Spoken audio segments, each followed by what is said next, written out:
Hello, in this video, I would like to talk about the cost of taxation. So in this chapter, one of the most important concepts is deadweight loss.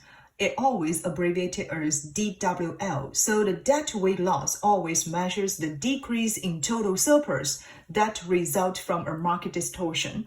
Tax is one type of market distortion, okay? So let's use a graph to help analyze the deadweight loss.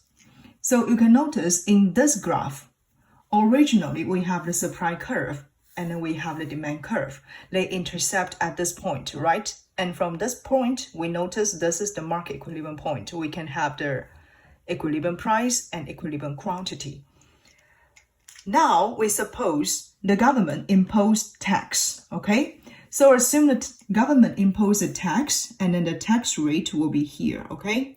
So let's assume after government imposed tax, we have this will be, I mark as PB, okay? And this I mark as PS, okay? So in this part, I would like to tell you PB, this PB here measures the price that the buyers need to pay after government imposed tax, okay? So PB measures the price that buyers need to pay. And PS here measures the price that sellers can receive after taxation. So here, not only the buyers need to pay sales tax, sellers also need to pay maybe the income tax, okay? So this is the tax rate. And based on this, we can also compute a tax rate would just equal to, so from this two, we can get the tax rate. I put T here, just equal to PB minus PS, okay? It's just the differences between the price the buyers need to pay, subtract the price the sellers can receive, okay? So this part measures tax. And then let me just mark several letters in this graph, okay? So I will put the letter A. So I put A, B, C, D, E, F, okay? You can notice now I put A, B, C, D, E, F in this graph, okay? And that's compared with the total surplus before tax and after tax, okay? So let me just write it down. Before tax. Before tax, we only have two components in the markets, buyers and sellers, right? So we only have two participants. So these two participants, one is buyer and another one is seller, okay? So I just write it down. From buyer, we have consumer surplus, right? So the consumer surplus can be measured by which area? Before tax, there is no tax, the market is in equilibrium point, right? So the consumer surplus will equal to the area below the demand curve but above the equilibrium price, right? So this big triangle here will measure the consumer surplus before tax, okay? So the consumer surplus will equal to A plus B plus C. This is the consumer surplus before tax because this is our equilibrium points. And this area will represent for consumer surplus. Now for sellers, we can have our producer surplus.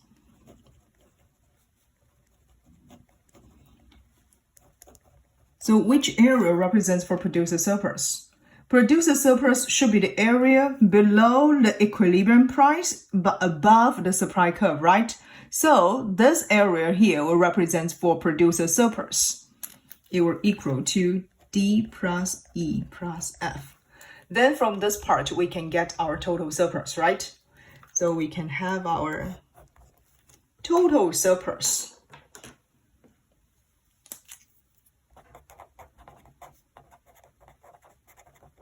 Total surplus will equal A plus B plus C plus D plus E plus F. This is our total surplus, okay? Now, suppose the government impose tax. Then how many components in the markets run? Or how many participants in the markets? I'll just write it down here. After tax, we not only have buyers and sellers, we also have government, because government impose tax and government can collect their tax revenue, right? So we have 3 participants now. So for these 3 participants, okay, let's just write it down. Buyers. Buyers still can get the consumer surplus, right?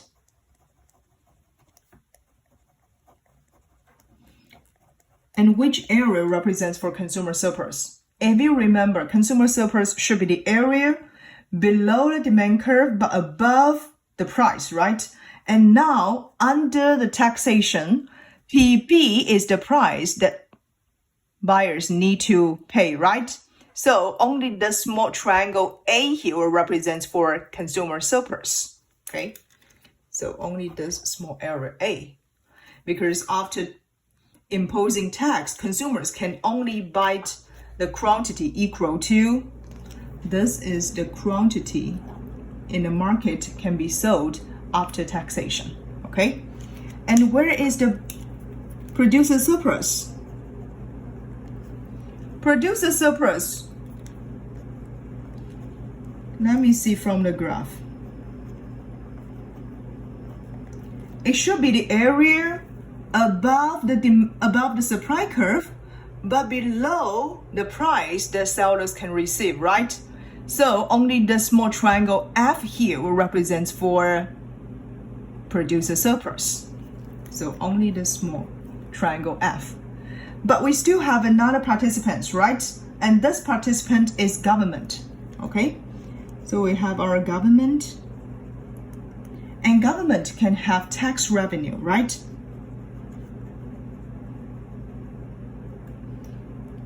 And what's about the tax revenue here? The tax revenue will equal to tax rate times the quantity being sold. So we use the tax rate times QT, right? And this can be represented by this rectangle, okay? So this rectangle will represent for a tax revenue because it will equal to the tax rate times the quantity being sold. So equal to B plus D. And based on this, we can also get a total surplus, right? So let me just write down the total surplus. Now the total surplus will equal to this 3 participants. It will equal to A plus F plus B plus D. And then you can notice this is the total surplus before tax. However, after imposing tax, we can only get a total surplus equal to this. And compare with these 2 total surplus, what we can have. Compare with these 2 total surplus, what we can have. We notice the total surplus decreased, right? So I just write it down. The change in total surplus will equal to, originally we have A plus B plus C plus D plus E plus F. Subtract,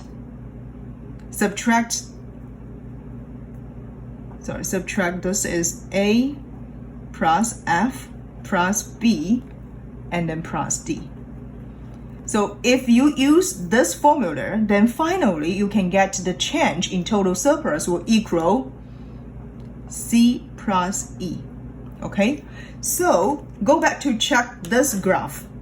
Which area will represent for the deadweight loss? This is the reduction in total surplus, and this is caused by taxation. So this part, C plus E here,